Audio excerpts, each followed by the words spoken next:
Good day everyone. Today we are going to discuss about the roots of equation with the title of Exploring Iterative Solution Root Finding Application in Carnot Cycle Efficiency and Transfer. Okay, first we have the abstract.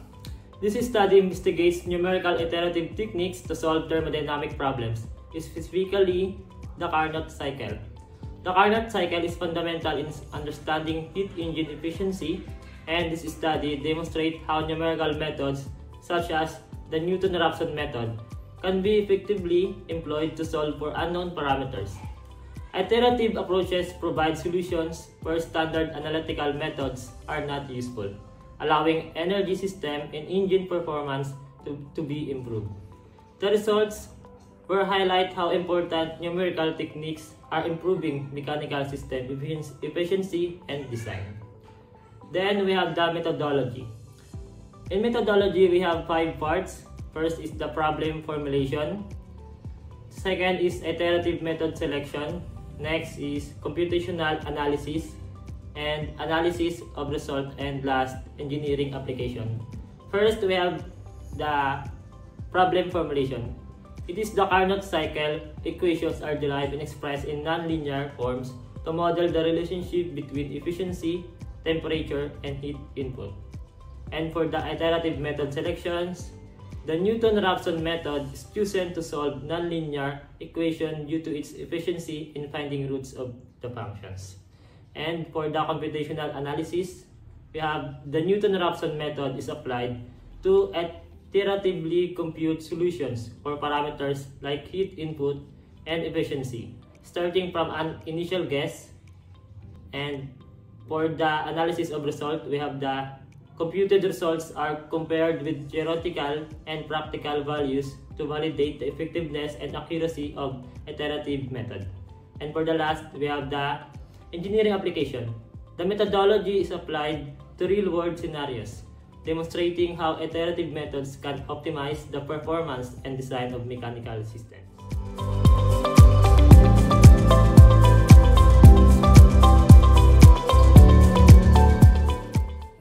For result in discussion, we have a problem for root finding application when it comes in Carnot cycles efficiency and heat transfer. A Carnot engine operates between a hot reservoir with a temperature that depends on heat input given by the TH is equals to 1000 minus 2 QH or 2 times QH.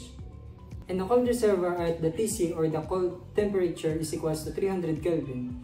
The engine's efficiency is equals to 0.6, and we have to determine the values of QH using the Newton-Raphson method. Now, the formula for efficiency or the engine's efficiency is that will be equal to 1 minus the TC or the cold temperature over the TH or the hot temperature. Now, substitute the values for the formula of the engine's efficiency, that will be equal to 0.6, and we will have the values for finding the QH, and to substitute the values in the formula, we will have the 0.6 or the efficiency of the engine efficiency. The 0.6 that will be equal to 1 minus the 300 over 1000 minus 2 times the QH.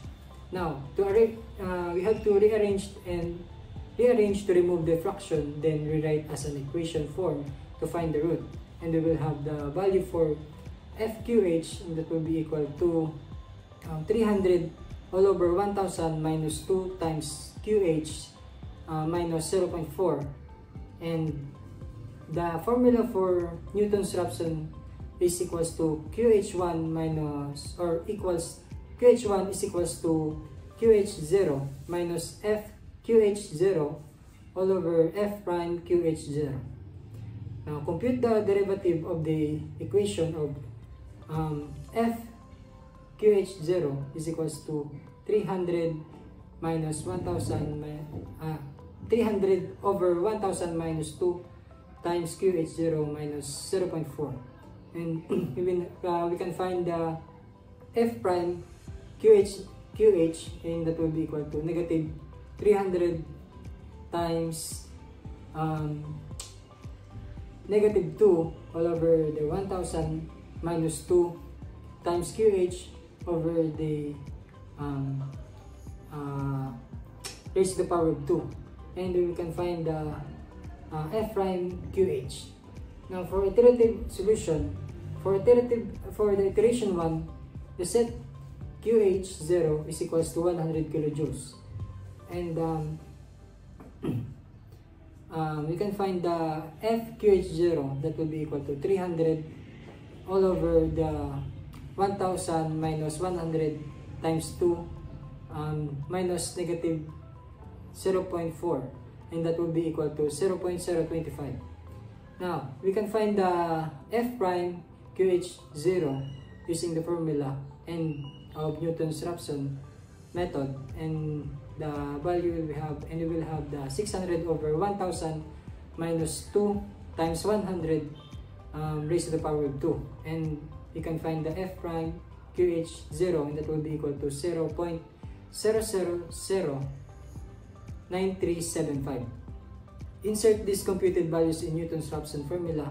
We can find the QH1, and that will be equal to QH0 minus the F QH0 all over the F prime QH0, and we will have the value of 100 minus 0.025 all over the 0.0009375, and that will be equal to 126.67 kilojoules.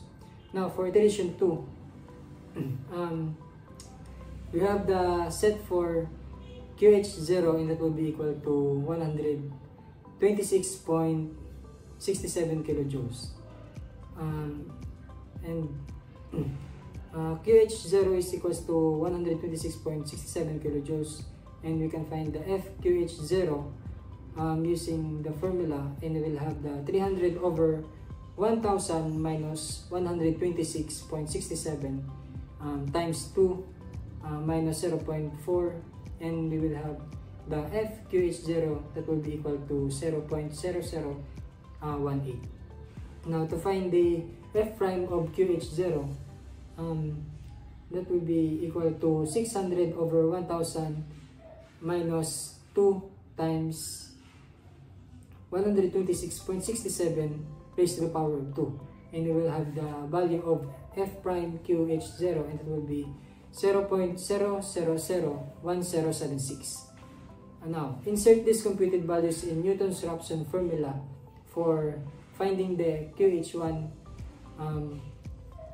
We will have the value of QH1 using the formula, and that would be 100 minus 0.0018 all over the 0.0001076, and that will be equal to 125 kilojoules. And as we find the value for QH1, the QH1 is 125 kilojoules.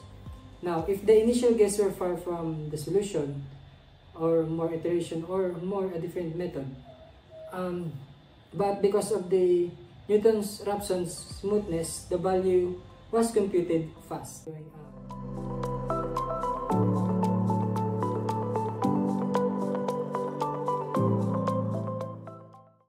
In conclusion, this study emphasizes the importance of iterative techniques such as the Newton-Raphson method in solving complex thermodynamic challenges within the Carnot cycle. The findings from the example demonstrated how these methods can accurately calculate heat input and efficiency, with the Newton-Raphson method converging to the correct solution in just a few iterations. These results highlight the ability of iterative methods to optimize system performance, making them essential tools for mechanical engineers in improving the efficiency and design of energy systems. So, we concluded that the root of equation is really helpful in the lives of mechanical engineers, especially when solving problems that are too complex to use the basic equations known in the problem we use in the study.